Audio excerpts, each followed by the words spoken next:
All right, welcome to a deep dive into the CSS Profile. My name is Julie Shields-Ratina, Director of College Planning, Education, and Training at MEFA. And I am here with our presenter, Gail Holt, who is the Dean of Financial Aid at Amherst College. And let's get started. I'm just going to talk about the logistics of the webinar. So today we have a lot of content, but we know you probably will have some questions. So use the Q&A feature during the webinar. If you have questions, put them in there. If it's a burning question, I will bring it up with Gail during the webinar. Otherwise, I may answer it if it's a quick question, and we'll answer questions that we didn't get to at the end. If you want to use the live transcript feature, press CC on your screen and you'll be able to see closed captioning of the words that we're speaking. And the other nice feature is that you can also choose the language if that's helpful. That's a nice feature of our live transcript. We are recording, and we will send you a link to both the recording and the slide deck tomorrow. And just a word about MEFA. I think most of you know MEFA. We are a state authority created by the Commonwealth of Massachusetts in 1982. And we have the same mission that we did back then, which is to help families plan, save, and pay for college. One of our most important things that we do is we work with school counselors, advisors, all of you who work with students and families. And this MEFA Institute is part of a training series that we have for you. So please come back often and really take part in all of the other trainings we have, especially in this year where there are so many things happening with financial aid. And with that, I am going to turn it over to you, Gail. Great. Thank you so much, Julie. And it's wonderful to be with all of you. This is no doubt a year that maybe, you haven't seen since COVID. Hopefully this year will not be as chaotic as it was at that point. But there's no doubt there is a lot of change in applying for college and in the financial aid process this year. The good news is that the profile, which is what we're talking about today, largely has very few changes. So I will highlight some places where there is going to be some consistency with the FAFSA, and that will be a change, but largely there's a lot that is very consistent about the profile, and that's intentional. We're looking for stability and equity and access in terms of helping students apply for college, and it's great that we can partner and work with you as school counselors and here on the other side as financial aid advisors. So we're glad to work with MEFA and glad that we can present the information about the profile. So the important thing is that the College Board is an independent private organization, and they are the ones who bring us the profile. It is totally separate from the FAFSA. The FAFSA is the only application that is required to receive federal funding. So the reason that the profile is used by about 200 colleges is to be more precise and more equitable in distributing a much wider array of funds. As one example, Amherst is an institution in which 95% of the significant funds that we offer to students come from private, Amherst sources. And only 5% of the funds that we give to students come from federal and other sources. So at lots of expensive and high cost institutions, the profile really is required because the demand is so necessary and the funds really there needs to be a more precise measure than what the FAFSA can provide. So the profile, it is open today. Yes, it opens on October 1st each year publicly, but it is open now. And so we're gonna just dive in. It is also for both domestic students and international students. And that's one of the reasons that the profile is also utilized by other institutions. So we'll keep going. So as I've alluded to, but I'll state more clearly, the profile does collect more information. And this is sometimes where it gets a bad rap for being harder to complete or taking more time. But again, the reason for collecting more information is twofold. It's really to make sure that the funding that institutions have and the millions of dollars can be distributed in more precise ways. And that goes both ways. That makes sure that families that have more special and unusual and expenses, they have expenses that aren't always as visible, that information can be collected and those resources can be targeted to students in need.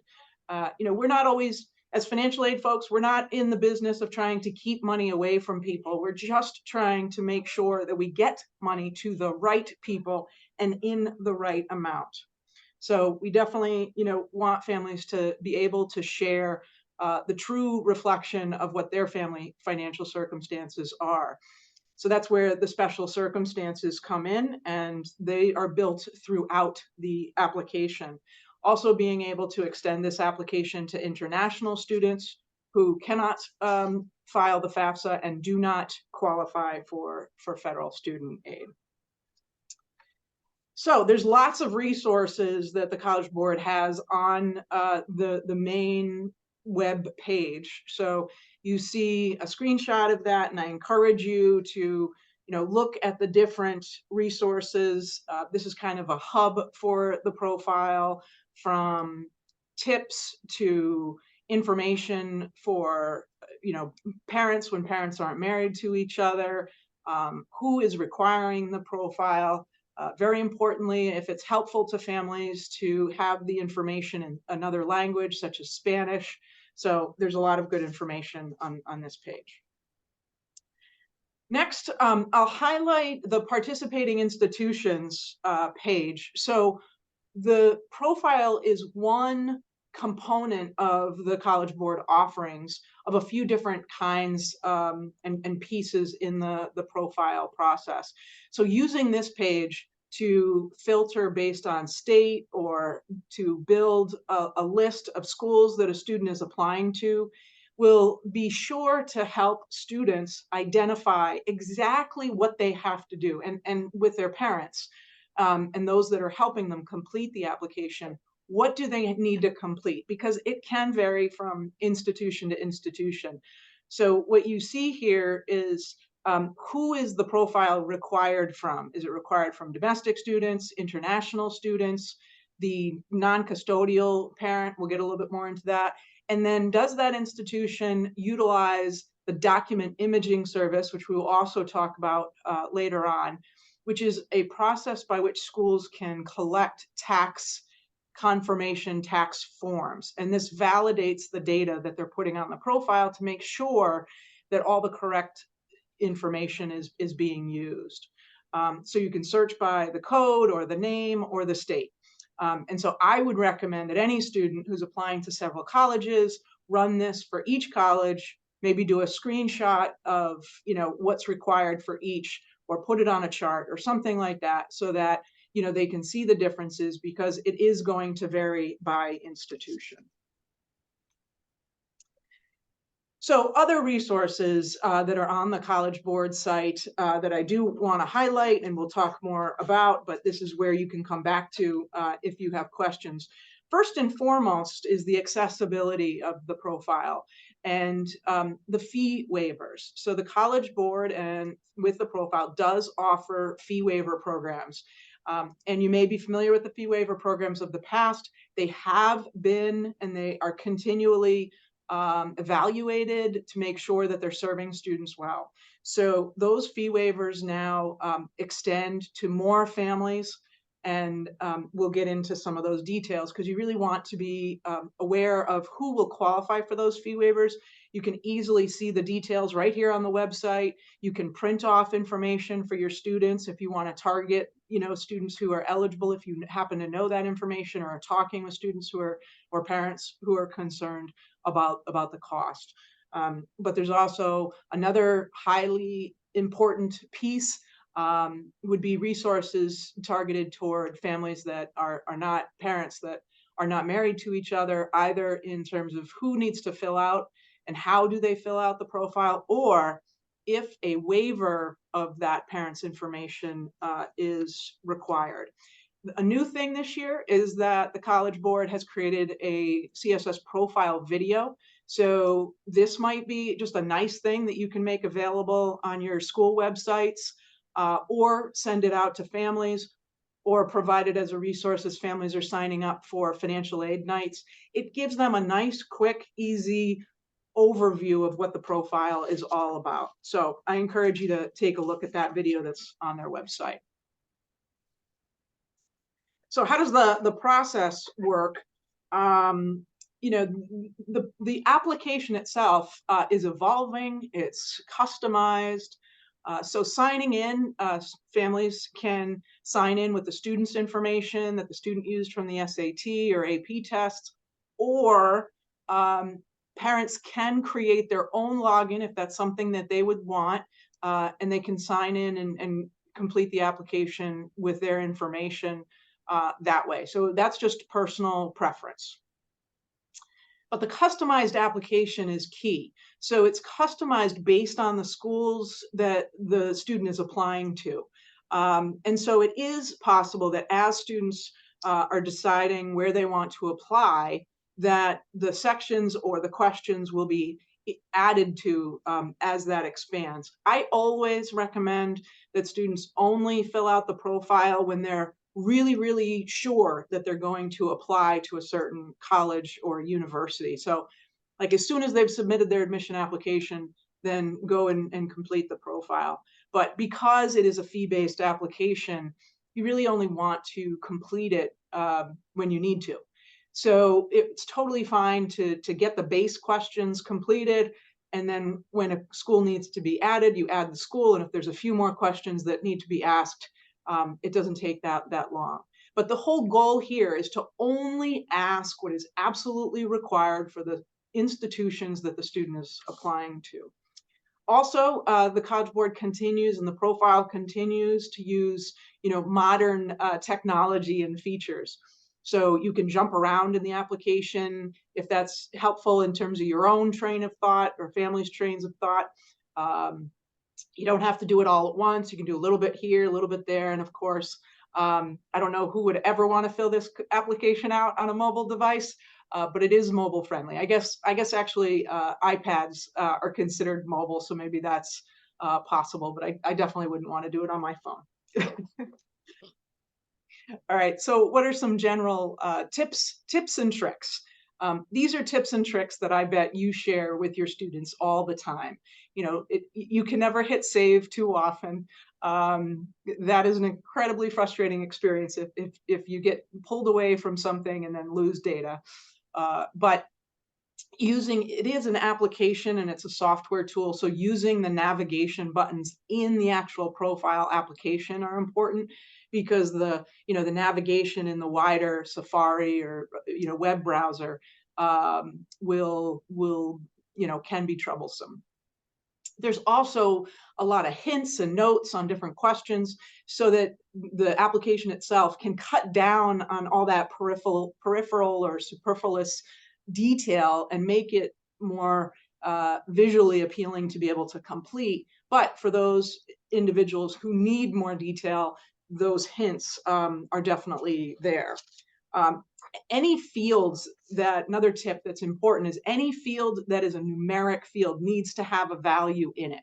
So, just tell your students that if they don't think something applies or it's 0, just put a 0, but don't leave things blank. And really, just one last thing on that is just to have forms ready. It makes it easier to fill out the application if you've got tax forms and maybe some bank account information as well. So let's jump into this next slide and talk about parents. So here's one of my alerts, change alert for you, because this is, I think, really the only but the key place where the shift to the changes in the FAFSA and the federal regulations and FAFSA simplification are really going to apply here. And this all stems from federal legislation. So this is, not financial aid administrators just trying to make life complicated. So I think that the best way to start talking about this with families is really talking about which and what parents complete the profile. So for married individuals, it will be all parents. And because, again, the profile collects information from a broader subset to make sure that they're collecting information to distribute resources as equitably as possible, usually, and with many institutions, all of the students' parents will appear somewhere on the profile. So that could be parents if their parents are no longer married to each other. That could include step parents. And it may seem a little counterintuitive to be including parents that maybe are deceased, but the goal here is really just to make sure that the request for information is targeted correctly to the student. So obviously, if a parent is deceased, then that makes it easier for the logic in the application to skip that parent and not ask the student about that parent. So every piece of information in the application is designed to make sure that all of the necessary information is delivered to the school in a complete package. Another difference from a difference from the FAFSA is that if a student has legal guardians on the profile application, they should report their information. Now, whether and how schools, colleges, and universities use this information could vary, but they should at least put that information on there to make sure that if a school requires it, they have it available to use it. If a school doesn't require it, they're just gonna skip over it. So who is the parent reporting? So sort of strike out of your brain if you have memory of the answer to this question in the past, and if you don't, then don't even worry about it. So the parent that reports information on the profile application and on the FAFSA is the parent that in the most recent 12 months provided more of the financial support to the student. I'll just say that again. The parent that is reporting information on the FAFSA and the profile is the parent for whom in the most recent 12 months provided more financial support to the student. So if one of the colleges and universities that is requiring the profile uses and asks for information from another parent, it will be the other parent. It will be the opposite of whoever is who is filling out information on the FAFSA and the profile. Now, in some cases, families may say, well, in the last 12 months, the financial support was exactly equal. Or they may say the student may have been enrolled in college or some other circumstances, and they say neither parent provided financial support. So if that's the case, then the parent who provides the information is the parent who provided more financial support the last time the student received financial support. So that might have been before 12 months ago. And if that is still unknown, then the final third determination is which parent has the higher income or assets. So those are the criteria to think about who is supplying their information. And just to add one more layer of complexity to this piece, in the case of divorced and separated families, if a parent is providing child support to the other parent for the benefit of the student, then the determination of the parent that provided more financial support, the child support is really attributable to the parent giving it. So if one parent provided most of the students' financial support, more than half, and it came in the form of child support, it is that person, the issuer of this child support, that is reporting their information on the FAFSA and the profile. And then the other parent will be the person who's providing information in what is called the non-custodial portion of the profile. So I hope that is clear, but it is going to be a little choppy, I bet, for a little while.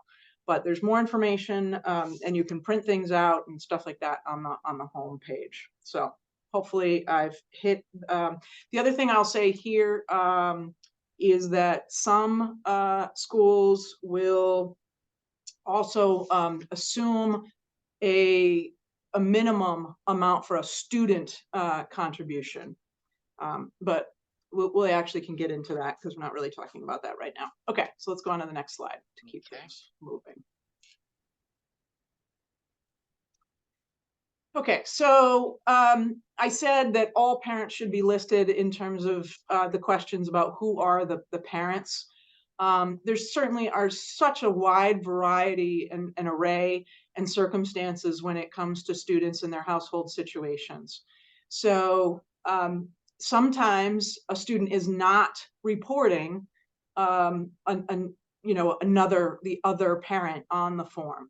So they may put the person on the form and they're deceased, and then the questions will be skipped over. But there's also situations where if they're not putting a parent on the form, they'll be asked some follow-up questions like, why are you only listing one parent?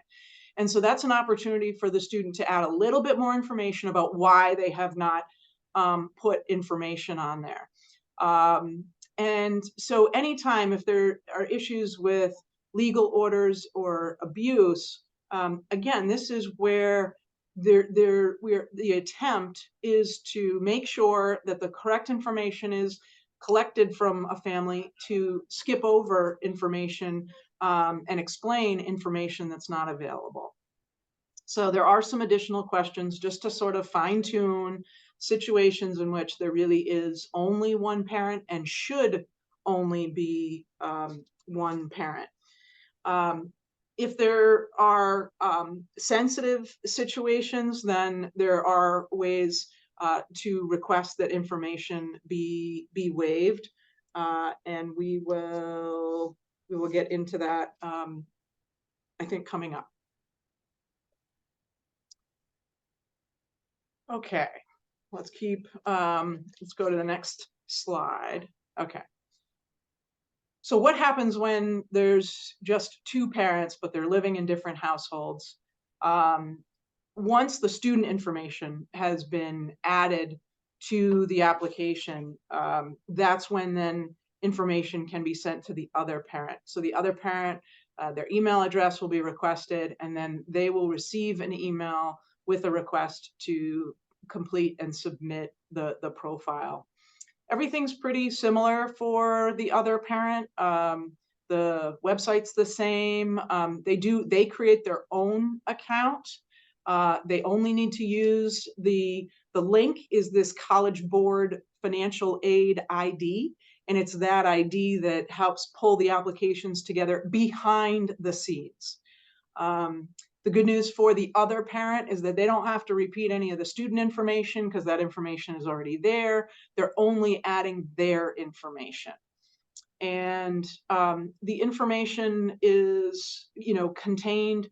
It is provided to the colleges and the universities, but the other parent can't see the other parent's information. There does need to be a college listed. And the reason that at least one college needs to be listed is because, again, it's this idea of we're only going to ask for information if it's absolutely required. And because not every college requires information from the other parent, the system has to know that there's a college listed that does require information from the other parent. So until a student adds a college that requires other parent, it's not going to go to that parent. If the student has access to a fee payment code or the fee waiver, that will also apply to a non-custodial or the other parent. And the profile application itself is specific to the students. So if there are 2 students, there will be 2 profile applications, and both parents will have to list that information both. So it's easier just to do them all at the same time and keep a record of what you've submitted so that you can just put the same information and minimize the time required to do that. But families always ask and want to be assured that they're not going to be able to see each other's information, and that is the case.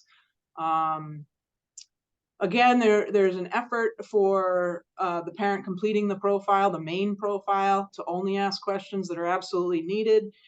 So some of the questions might be slightly different for that parent than the other parent. But again, every year it gets a little bit better. So. All right, let's talk about what information is requested. So we just talked about the colleges and listing colleges where the student is applying. And this year, the what we call the base income year, the tax year information that is going to be requested is the 2022 income.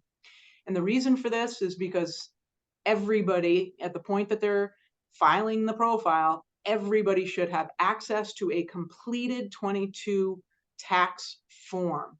The application helps families identify what line number from the tax return, and so, you know, it is fairly seamless if they have their tax form right in front of them. The application does ask about the 2023 income information. Families should just estimate that to the best of their ability. We're almost at the end of the year, so families should have a general idea of what their 23 income is. And this is just for comparison. Again, this is for the purpose of schools to be able to identify families that are having significant changes in their income situation so that they can target information appropriately to students and guide them through the process. The asset information that's reported for parents and for students is current. So that information is not going backwards. That's what is in your bank account today for those financial asset details like savings accounts and investment accounts and other assets. What's the value today? Household information is also going to correlate to who can be claimed as a dependent on the tax return, and who is living in the household and who is being supported by the parents that are reporting information on the application. And the profile will ask about the number in college and standard institutional methodology. So the profile is used to within an institutional methodology framework rather than a federal methodology framework to determine eligibility for institutional funds.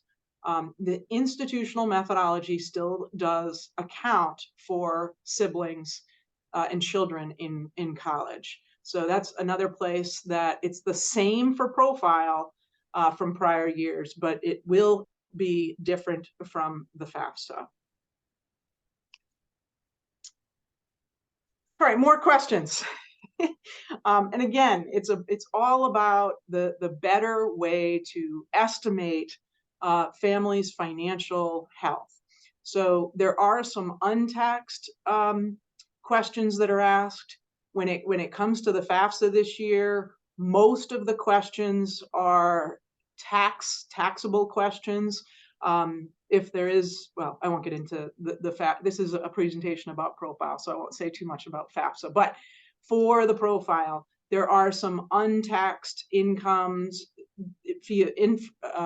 values that are asked for on the profile because they do speak to all of the resources that are going toward family support of their expenses. Assets. Assets also speak to differentiation between families and the ability for families to leverage their financial health in terms of a long-term investment in higher education. So assets that are held in siblings' names and the primary home are asked for. What is important is on the profile application, the retirement value is asked, but it is not part of the methodology. The reason that it's asked for is to distinguish it from other investments so that hopefully families don't dual report or include retirement where they shouldn't. So, keep it simple. You shouldn't be reporting a number more than once. And so families should be reporting their investments, reporting the retirement separately, and the retirement values will not be used in the methodology. And then here's where the profile is helpful when families have extraordinary expenses. Those could be medical expenses. Those could be tuition for a younger child in secondary school, or if they have education loan payments. Those are situations that differentiate families, and those can be significant expenses. So in that case, those questions are asked to hopefully help families.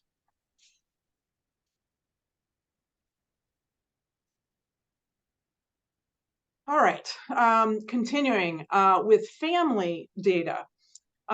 So you might say, why do they need all this information? Why do they need to know the ages of the kids?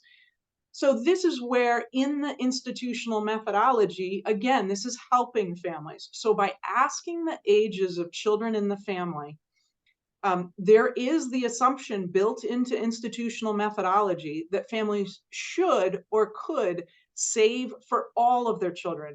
So by putting in the ages, it helps to calculate protections, exclusions against the total assets that families have. And this ultimately brings down the parent contribution for students in ways that the federal calculation does not. So this is favorable to families. And it's important. So accurately listing the children's ages is important. For student data, there are questions about, is the student expected to receive a scholarship outside of a college or university? Or does the parent employer, is the parent expected to receive a benefit or a grant or something from their employer? And these questions are incredibly important because it helps schools have the information up front so that the award can be determined accurately. Unfortunately, I just this year had a case where a parent did not report employee tuition benefits. They got an award determination. We didn't find out about the tuition benefits until August, and we had to change the award. And that information received at that time in August, when the student was about to move in and the bill was about to be paid, was incredibly disruptive. So really, families need to have the best information, for better or for worse, to plan accordingly. And these questions are asked for very specific reasons, and they should be completed to the utmost accuracy.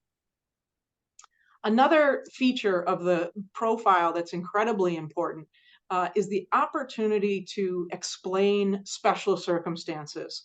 So there are questions throughout, and families can then provide a little bit more context based on those questions.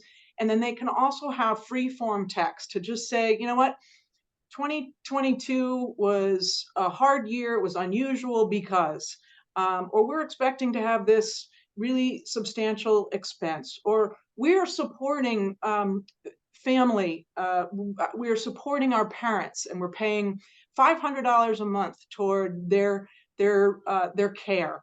So as much detail and specificity as families can provide is going to be helpful, so that when we're reading the information, we can see, oh wow, we can allow an allowance right now. We don't have to go back to the family to ask for more information. So if a family says, I'm supporting my mother in her continuing care community, great. But if I don't know the amount, it's not going to be all that helpful. So if they can be specific about, I give my parent $1,000 a month for their rent in this assisted living, that's very specific. Some colleges and universities ask some additional supplemental questions. These supplemental questions, they used to be expansive. They are now very, very fewer and far between. The College Board has done a great job in really pushing colleges and universities to stop asking a large number of extraneous questions. So hopefully students will see that. And if there is a question, hopefully it's because that school has something specific that really makes it necessary to ask it. All right, I think we covered that. All right, so as I said, this is a fee-based application. So the first school is $25. It costs, a little bit less for schools after that. You can pay by credit card, you can pay by debit card, same price for the other parent. But again, the fee waiver is really important. At the first possible moment that the fee waiver can be determined, as the student is answering, or the parent is answering the income questions, the fee waiver goes into effect, and the student is told, you qualify for a fee waiver. So they don't have to wait all the way to the end of the application to find out if they qualify for the fee waiver. So that means if a student qualifies for what we call means tested benefits, which I'm sure you're all familiar with, then they're going to just get the fee waiver right up front. As soon as they report their income, if it meets that criteria, with a couple more questions, they're going to find that out. So the good news, and what I would like you all to share and know, is that 40% of applicants now are qualifying for fee waivers, and 80% of our first generation applicants. So, this really is substantial, and the progress has improved if you are familiar or have been familiar with the profile process in the past. So here are the criteria. As I said, we'd get to more information about the fee waivers. It is automatically granted. I just said that, but here are the criteria in terms of the income, the household income of AGI being less than $100,000, which is reasonably substantial. If a student is an orphan or ward of the court, that's immediate. If the student already received an SAT fee waiver, so somebody else has already determined that the student should get a fee waiver, and that fee waiver is different than just the high school paying for the cost of the SAT. That's a different story. But a fee waiver, if it's on the student's College Board account, it will also apply to the profile. Again, this is all about trying to make it easier and more accessible for students. So these fee waivers, there was a time where they only applied to entering students. They now apply to freshmen and transfer and returning and independent students. They currently do not apply to international students, but schools are given some fee payment codes, and many schools will pay for fee payment codes for international students. So again, we are trying to set up processes to make sure that the profile application is accessible. And it's, that the application has to work based on where the parent lives. So it is possible that there's a US citizen who lives outside of the US, and so they're not going to qualify for the fee waiver, but maybe they can get a fee payment code. Again, there was a time where these fee waivers were limited to 6 colleges. They're now unlimited. So this is all really good news. And as I said, you know, a fee payment code is different than a fee waiver, but certainly high schools can buy fee payment codes. Colleges and universities sometimes have fee payment codes. So there are ways for students to get that. Now, with those codes, though, if a college or university gives a code to a student, it has to be used for their college or university. And that's really just a way to protect colleges and universities so that they're using their money wisely, not widely. All right. We're moving right along here, which is great. We want to make sure there's time for some questions. So submitting it, I'm sure you tell your students all the time, make sure you review all the information, make sure you've looked for errors. Sometimes there are pieces and places in the application where the profile application can be smart and ask questions like, are you sure you meant this number or didn't mean this? So they can correct it. And there's certainly a way you get a summary statement, and it's always a good idea for a student to print out exactly, if our parents to print out exactly what they filed, so that if they're asked about it by a school later, they can kind of go back and print and look at that acknowledgement and then answer any questions that schools have. But at any point in time, you can go back and add another school as well. So as with everything online, it seems like these days there's a dashboard, and that's a way to monitor kind of where are you in the process, what else is needed, what have you done so far. Colleges and universities have dashboards. What I would say about the dashboard piece is if you're really worried or students are looking for information about the profile specifically and the submission of that, use the College Board dashboard. When it comes to, you know, is my application complete for individual schools, use the school's dashboard. Because what happens is that the colleges and universities, we tell the College Board what we require as a baseline for every student, but that's not customized. So if there's something special about a student where we've waived a specific item, then that's going to be on our school portal, not on the College Board portal or dashboard. And then let's take a moment to talk about what happens when you make a mistake, because that happens. So you may be familiar with, on the FAFSA, you can submit corrections fairly frequently, unfortunately, for those of us that have to process them. But anyway, on the profile application, you can submit one, students and families can submit one correction. So these are really just to correct gross errors. So if the student completely answered the dependency questions wrong, and I'll tell you when this happens, it happens when parents go in to complete the profile and they're answering the questions thinking they're asking it about them.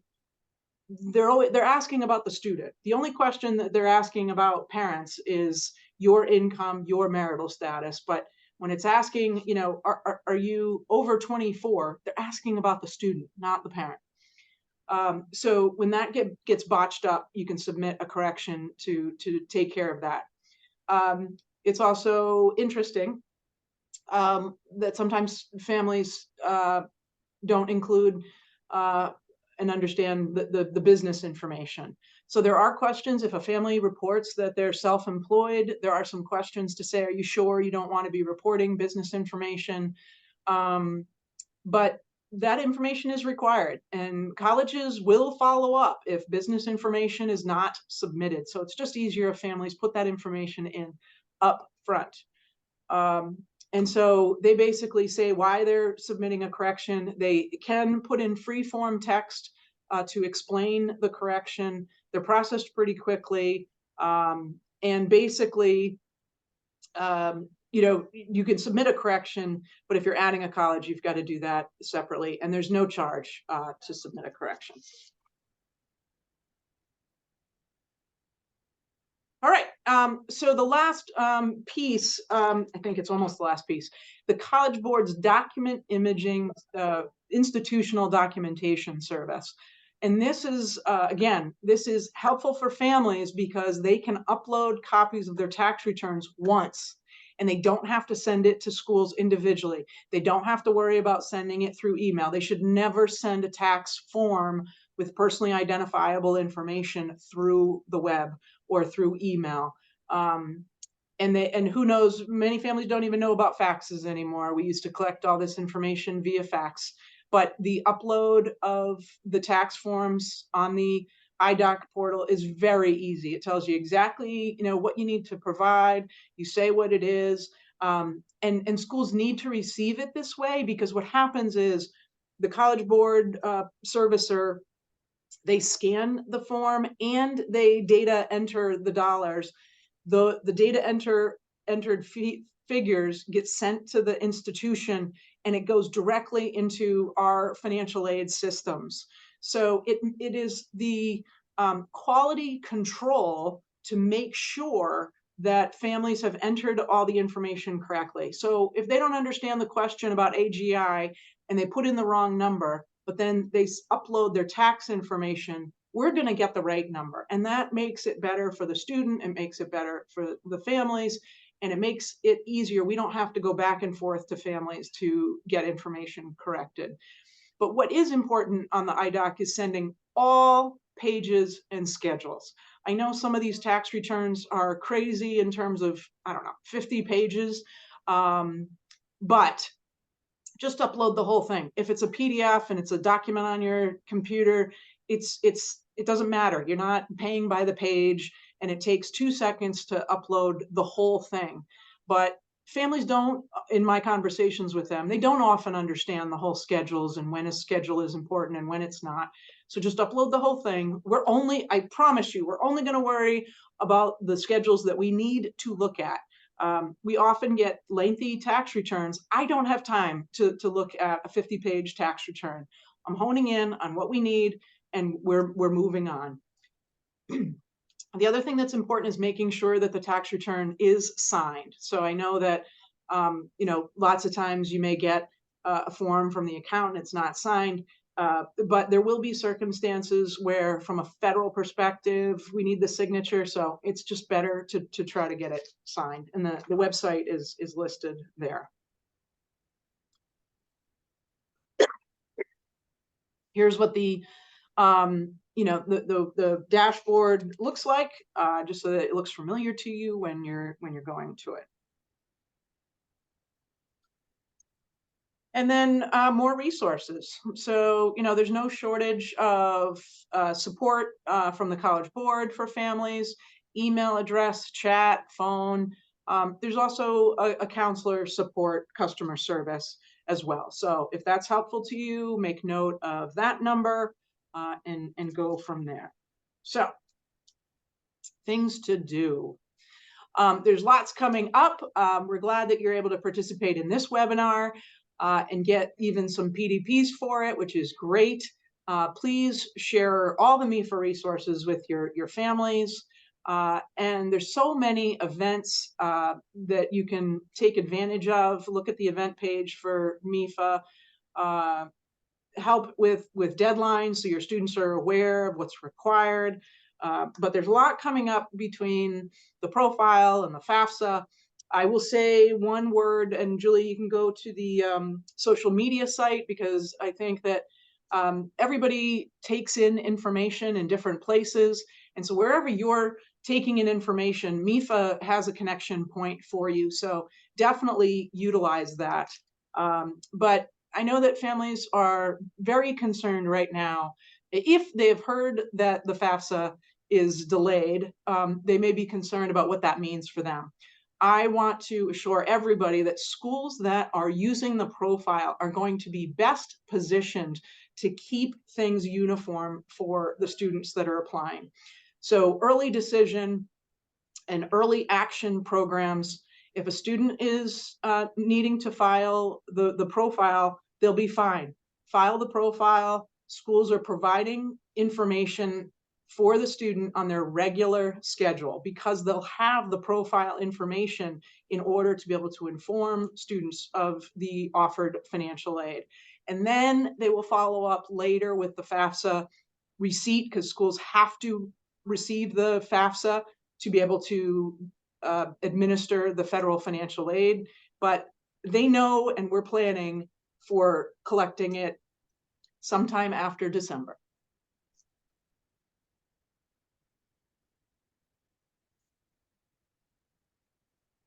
All right.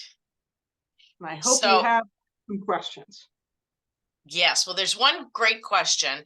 I'm going to show one website for one moment, just because this is the counselor webinar that you're very familiar with. Let me just minimize that and go to the website, which is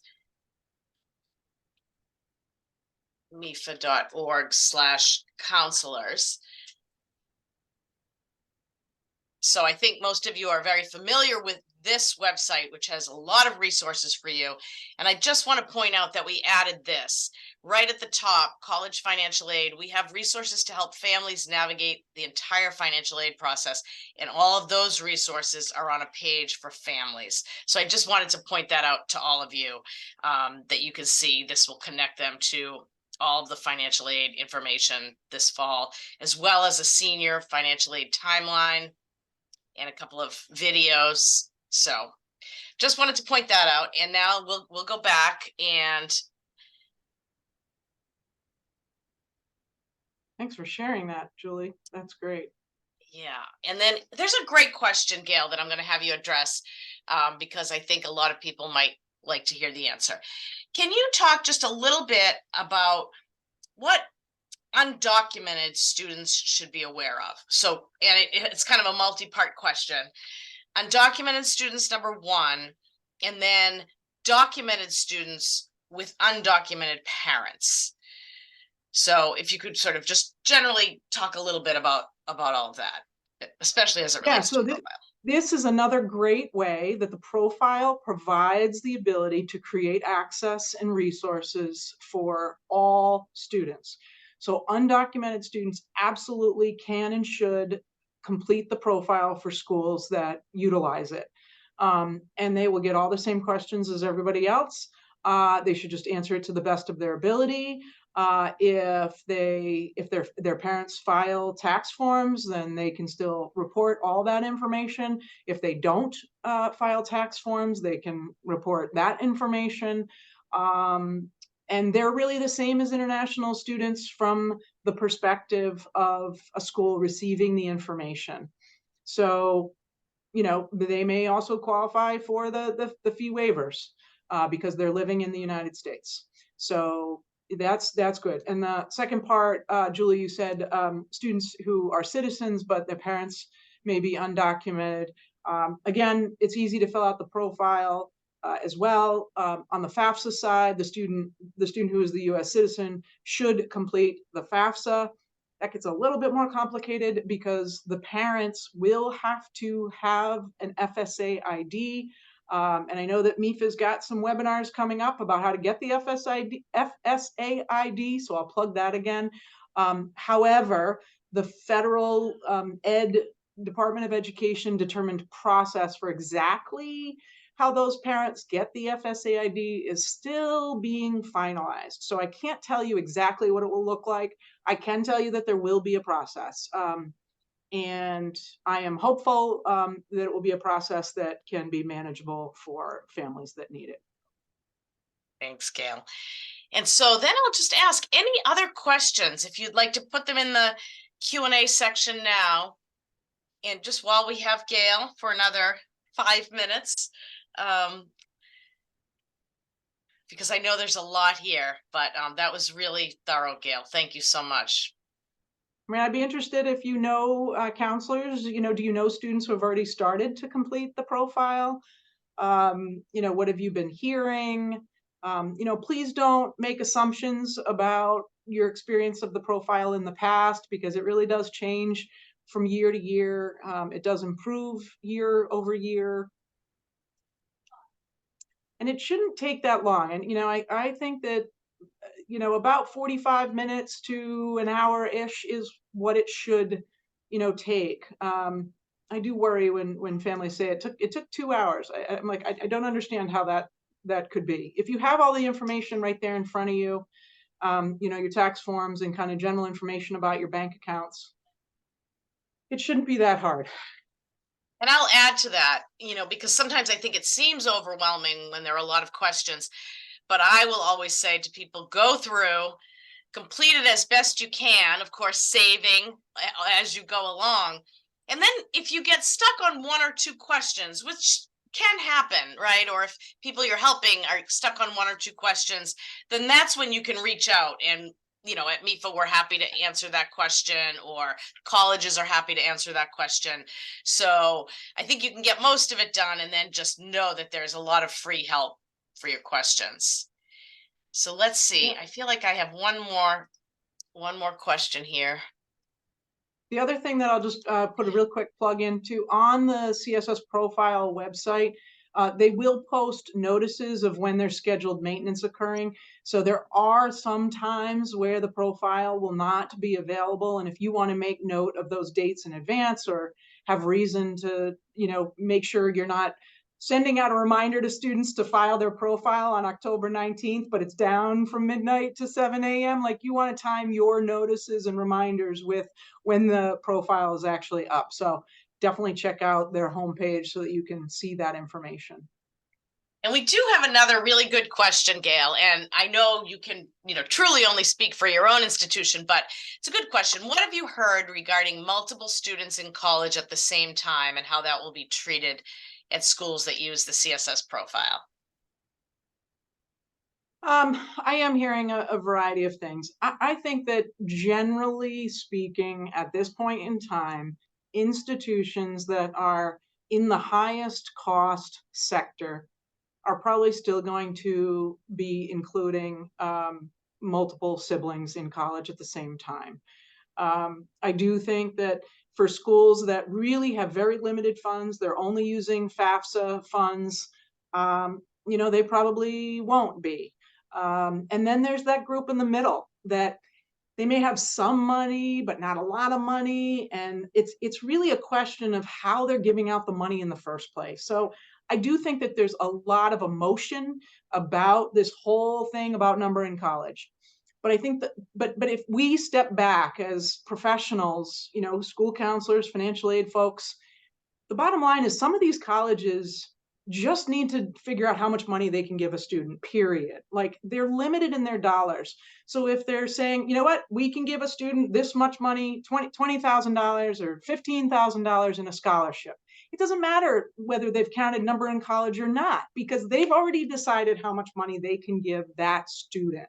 So I do think if you can help us de-escalate the emotion and the concern around this, I do think it's outsized. I think that schools have to enroll the classes that they're planning to enroll. And if they're not doing it specifically by a number in college calculation, they're doing it basically with merit.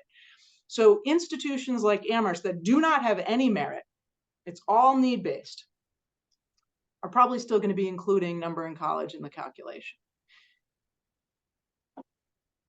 That's my answer on that today. But we have to get through this next year. So I'll have more information a year from now. Thank you, Gail. And you know, we have some colleagues, that we work with very closely from Mass Edco on the line, and they wanted me to be sure to say that Mass Edco can also assist families. And so they even provided the telephone number. It's 617-536-0200.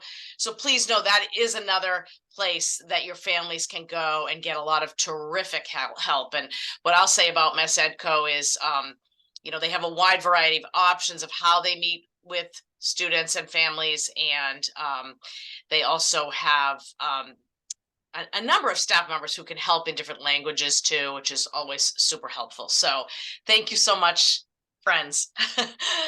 And I think that's it.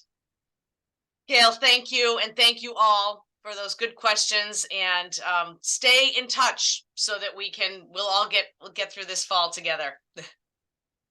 Thanks. Thank you. Bye-bye.